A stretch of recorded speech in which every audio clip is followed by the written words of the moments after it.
If there's one thing you hear us preach time and time again on this channel, or for any channel really, where people are reviewing cars, it's that the mid-size sedan segment is highly competitive. Case in point, this is the all-new 2016 Nissan Altima. And there was an all-new one in 2013. So what's changed? This is what's called a mid-cycle refresh, where an automaker looks at their existing products and goes, you know what? We got to keep up with what everybody else is doing, so it's time to change it up a little bit. That's what we have here with this 2016 Altima. So what exactly have we got here with a mid-cycle refresh? Well, most notably right away is the exterior has been revised.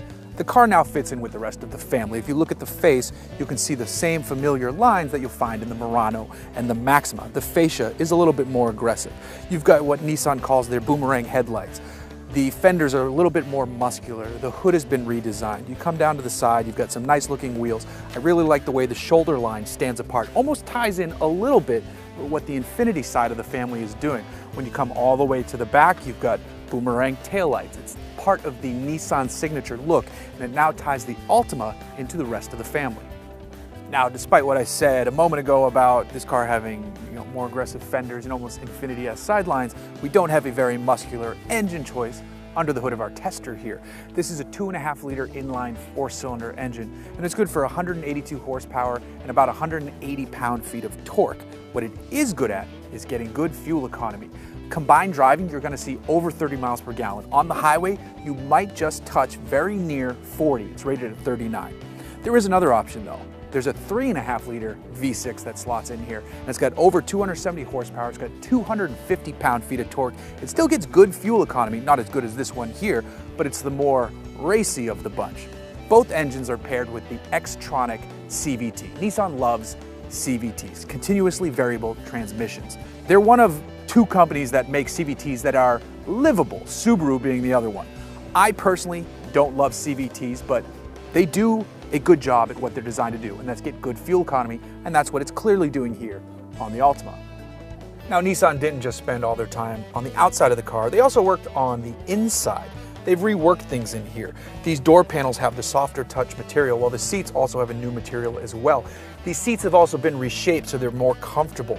These are also, one thing Nissan loves is their NASA-inspired zero-gravity seats. So they're quite comfortable. It's nice to see that technology, which started in the Murano, filter its way down to the Altima. You can now also get the Altima with either a 5-inch or a 7-inch touchscreen in the middle. It's a nice place to be. With the sunroof open, it's light, it's airy, it works well, it looks good. Now, I mentioned that there's two engine choices, and we don't have the hot-rodded 3.5-liter here. It's not really a hot rod, but you know what I'm saying. We've got the 180 horsepower fuel economy champion. And that's fine. This isn't a very heavy car. It's got more than enough energy to pull this thing along. We live in an era where horsepower is king, but not every car needs all of the horsepower. And I say that as someone who loves horsepower. But put my foot down, you get the familiar CVT drone, but you're away. There's good oomph there. Now, speaking of this CVT, Nissan wants to make their CVTs a little bit more livable. They have something called D-step logic, which is designed to mimic the shifts that an automatic transmission would have. And it's a nice attempt at masking what is a very boring transmission. But when you really put your foot into it, you can tell that it's a CVT. That's still there, but it's better. Nissan, like I said earlier, is one of two companies that make livable CVTs, and the one in this Altima is no exception. Now, to enhance the overall drivability of the Altima, Nissan went to work on the chassis a little bit. There are thicker front and rear anti-roll bars. The suspension damping tuning has been revised. Also, with this aforementioned CVT, there's a sport mode. What it does is going to mimic higher shift points, so it feels like the car's holding onto red line and running a bit hotter. So I'm in normal now, I'm going to pop it into S.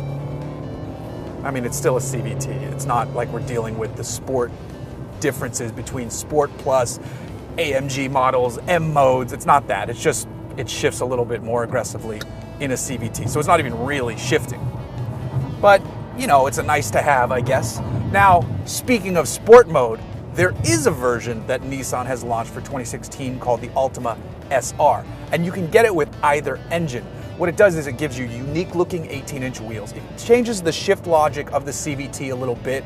The suspension tuning has been revised even further, so it's a little bit more aggressive. On the outside, you also get fog lights, you get smoked headlamp treatments. In the future, on the 3.5-liter SR, they're also going to add LED headlights. They're not there yet, but they're coming. So if you want the sportiest Altima, you get the 3.5-liter SR. So we always say midsize, midsize, midsize, super competitive, and it is. You start naming off names like the Mazda 6, the Toyota Camry, the Honda Accord, Subaru Legacy, Volkswagen Passat. There are so many midsize options out there, so they all have to do something to stand apart a little bit.